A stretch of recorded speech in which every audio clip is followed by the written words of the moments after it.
시청자 여러분 안녕하십니까? VOA 뉴스투데이 시작합니다. 미국 국무부 고위 당국자가 북한과 러시아의 밀착 관계에 깊은 우려를 나타냈습니다. 여러 국가들과 긴밀히 협력해 제재 조치 등으로 대응할 것이라고 강조했습니다. 첫 소식 조은정 기자가 보도합니다. 하원 외교위원회 청문회에 출석한 미국 국무부의 보니 젠킨스 군축 국제안보 차관을 상대로 의원들은 북러 무기 거래에 대한 우려를 표했습니다. 또 북러 협력은 한국과 일본에도 직접적인 위협이라면서 미국의 조치를 따져 물었습니다.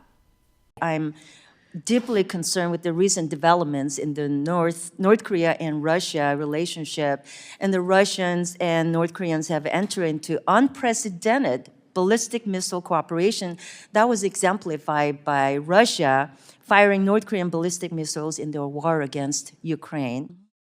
With the axis of evil, war criminal Putin and North Korea have just had unprecedented ballistic missile cooperation with war criminal Putin firing indiscriminately North Korean missiles against civilians of Ukraine. What's being done to try to address this, because it also is a direct threat to our great allies of South Korea and Japan.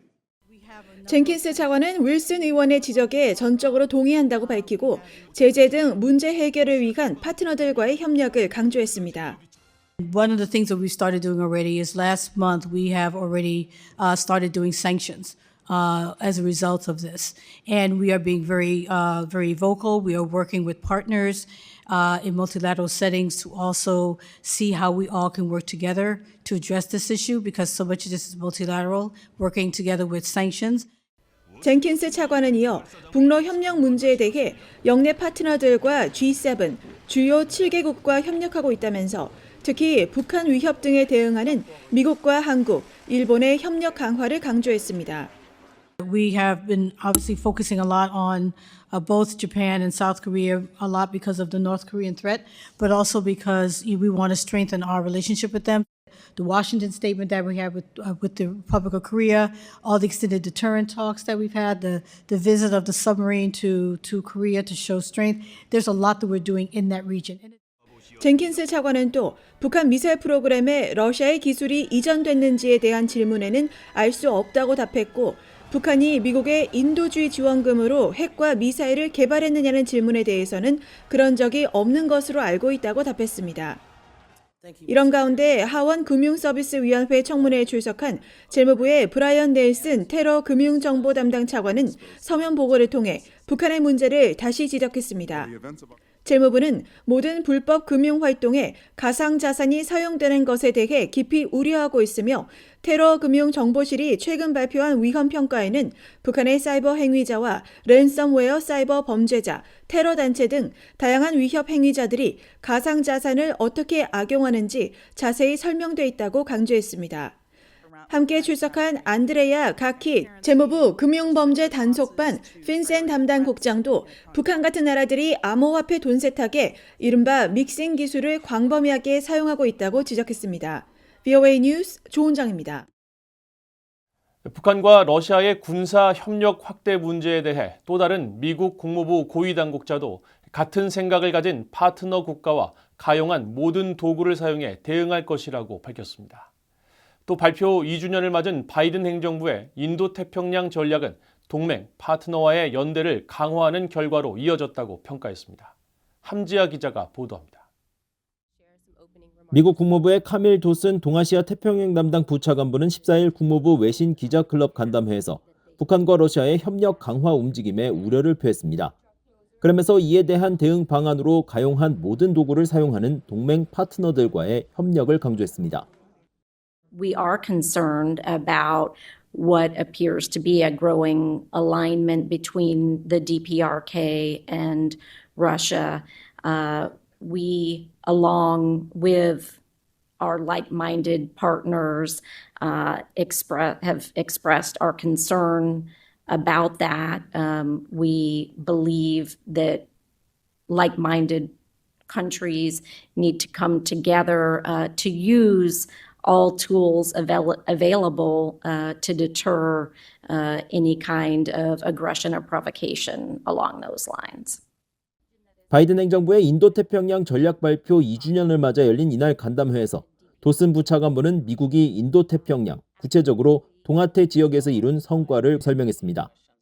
특히 자유롭고 개방적인 노력의 일환으로 민주주의 정상회의를 통해 전 세계 민주주의 증진을 강화하고 중국, 북한, 미얀마의 인권 침해에 대한 책임을 촉구했다고 강조하고 이어 영내와 역외 국가와의 연대를 재확인했다며 미한일 삼각협력을 주요 사례로 설명했습니다. We were thrilled to host the Trilateral Leaders Summit at Camp David last year, which inaugurated a new era of U.S.-Japan ROK partnership to deepen security, economic, and technology cooperation. 이런 가운데 제이크 설리번 백악관 국가안보보좌관은 백악관 브리핑에서 오는 6월 한국에서 열리는 3차 미한 핵협의그룹 NCG 회의가 양국 국가안보회의에서 국방부 주도로 변화한 데 대한 질문을 받고 큰 틀에서의 변화는 없을 것이라는 입장을 밝혔습니다. So first of all, the NSC remains fundamentally engaged in the NCG, and this is an interagency process. It involves our Department of Defense, it involves our Department of State, the NSC, our intelligence community, and the same on the other side. 미국 국방부는 이날 보도자료를 통해 핵협의그룹 NCG 공동대표인 미국 국방부의 비핀 나랑 우주정책 수석 부차관보와 한국 국방부의 조창래 국방정책실장이 12일 국방부 펜타곤 청사에서 협의를 갖고 NCG 프레임워크 문서에 서명했다고 밝혔습니다. 한국 국방부도 이날 보도자료에서 이번에 합의된 문서에는 NCG를 미한 양국 국방부 주도로 전환하는 것을 포함해 설립 배경과 구성, 참여, 기능 등이 포함됐다고 설명했습니다. VOA 뉴스 함재합니다. 유엔이 한국과 쿠바의 공식 외교관계 수립에 대해 환영의 뜻을 밝혔습니다. 스테판 두자릭 유엔 사무총장 대변인은 14일 브리핑에서 한국과 쿠바의 수교와 관련한 논평 요청에 일반적으로 국가들이 외교관계를 수립하면 유엔에게 통보된다면서 우리는 항상 더 많은 국가가 양자 외교관계를 수립하는 것을 환영한다고 말했습니다. 앞서 한국 외교부는 14일 보도자료를 통해 미국 뉴욕에서 한국과 쿠바의 유엔 대표부 간의 대사급 외교관계 수립에 합의했다고 밝혔습니다. 그러면서 중남미 카리브 지역 국가 중 유일한 미수교 국가인 쿠바와의 외교관계 수립은 우리의 대중남미 외교 강화를 위한 중요한 전환점으로 글로벌 중추국가로서 우리의 외교 지평을 더욱 확장하는 데 기여할 것으로 기대된다고 설명했습니다. 쿠바 외교부도 이날 성명을 통해 양국 수교를 밝히면서 양국의 공식관계 수립은 유엔 헌장과 국제법의 목적과 원칙에 부합하고 1961년 4월 18일 외교관계에 관한 비엔나 협약에 명시된 정신과 규범에 따라 이뤄졌다고 설명했습니다. 공산주의 국가로 북한의 형제국으로 불리는 쿠바는 한국의 193번째 수교국이 됐으며 유엔 회원국 가운데 한국과 수교하지 않은 나라는 시리아뿐입니다. 오는 26일부터 열리는 제55차 유엔 인권이사회를 앞두고 탈북민 출신으로 영국에서 북한 인권운동을 벌이고 있는 박지현 징검다리 공동대표가 엘리자베스 살몬 유엔 북한인권특별보고관에게 북한의 반인도 범죄에 대한 책임 규명과 처벌을 촉구하는 의견서를 제출했습니다. 박 대표가 14일 VOA에 전달한 의견서에는 유엔 북한인권조사위원회 COI 보고서가 북한에서 자행되는 인권유린을 반인도적 범죄로 규정하고 유엔 안보리가 북한 정권을 국제형사재판소 ICC에 제소할 것과 국제사회의 북한 주민보호 책임을 강조했지만 10년이 지난 지금까지 인권유린 가해자들을 ICC에 회부하거나 국제사회의 북한 주민보호 책임은 전혀 이뤄지지 않고 있다고 지적했습니다. 또 북한의 식량권 침해는 대량 학살의 한 형태에 해당하므로 국제사회의 개입이 시급하다고 지적하고 해외 파견 노동자들은 감시 속에서 강제노동과 임금 착취를 당하는 현대판 노예라며 해외 북한 노동자 문제 역시 반인도 범죄로 규정해 김정은을 포함한 관련 가해자들을 국제형사재판소에 제소해야 북한의 인권유린을 끝낼 수 있다고 주장했습니다. 또 중국의 탈북민 강제 북송은 단순히 북한으로 돌려보내는 것이 아니라 고문과 처형 등의 위험이 있는 곳으로 보내는 범죄라면서 그 책임자들 역시 국제형사재판소에 회부해야 한다고 밝혔습니다. 대북제재를 위반한 기업과 개인의 벌금 약 780만 달러가 지난해 미국 정부의 테러지원국 피해기금으로 충당된 것으로 나타났습니다.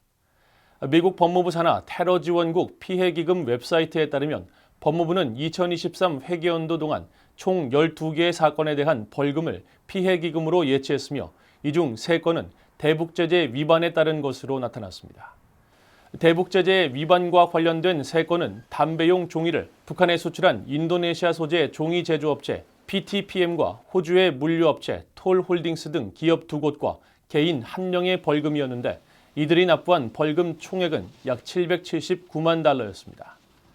테러지원국 피해기금은 미국 국무부에 의해 테러지원국으로 지정된 북한 등 특정국으로부터 피해를 입은 미국인과 가족들에게 보상금을 지급하는 제도로 개인은 최대 2천만 달러를 보상받을 수 있으며 피해자와 직계 가족들이 함께 기금을 신청하는 경우 보상금은 최대 3,500만 달러까지 늘어납니다. 북한이 인공지능 AI 기술을 해킹 공격에 사용하고 있다고 세계 최대 소프트웨어 기업인 마이크로소프트가 밝혔습니다. 마이크로소프트는 14일 공개한 보고서에서 북한과 이란, 러시아, 중국 정부의 후원을 받는 해킹 조직들이 마이크로소프트 산하 인공지능 개발 기업인 오픈 AI의 챗 GPT 같은 공개 인공지능 기술을 해킹 공격에 사용했다고 밝혔습니다. 그러면서 이들이 해킹 예비 단계에서 신분을 위장하는 피싱 이메일 제작이나 자신들의 기술적 문제 해결에 필요한 정보 수집 등의 인공지능 기술을 악용했다고 설명했습니다. 보고서는 이어 북한은 특히 아시아 지역에서 정보 탈취 등에 주로 가담해왔던 김숙희의 다른 이름인 에메랄드 슬릿 해킹 조직이 이번 해킹 공격에 나선 것으로 보인다면서 오픈 AI는 이들 악의적 국가 행위자들이 이용하는 계정을 모두 차단 조치했다고 밝혔습니다. 4년 만에 재개된 러시아 관광객들의 북한 여행은 국제법과 대북제재 위반 소지가 있다고 전 유엔 대북제재위원회 전문가 패널 위원이 지적했습니다. 후르카와 가스이사 전 유엔 대북제재위 전문가 패널 위원은 13일 VOA에 관광산업이 대북제재 대상은 아니지만 북한의 핵실험에 대응해 유엔 안보리가 채택한 안보리 결의 2270호와 2321호는 여행자의 보험 제공 등 기타 모든 대북 금융 지원 제공을 금지하고 있다고 밝혔습니다. 또 안보리가 외교 업무를 위해 제재 면제 조치를 취한 북한 내 러시아 은행 계좌는 단 3곳으로 이 계좌들은 관광 목적으로 사용할 수 없으며 사용 시 비엔나 협약 제42조를 위반한 것이 된다고 지적했습니다. 후르카와 전 위원은 이어 러시아 관광객의 북한 여행 중 달러 사용은 미국 정부의 독자적인 대북제재 위반에 해당한다며 이처럼 국제법과 미국 규정을 위반하지 않는 러시아와 북한 간 관광 재개는 절대 쉬운 일이 아니라고 말했습니다. 엘레스테어 모건 전 유엔 대북제재위원회 전문가 패널 조정관도 VOA에 북한 관광 자체는 제재 위반이 아니지만 관광객들이 북한의 예술품 등 제재 대상 물품을 구입해 휴대 수화물로 반입하면 제재 위반 행위가 된다고 지적했습니다.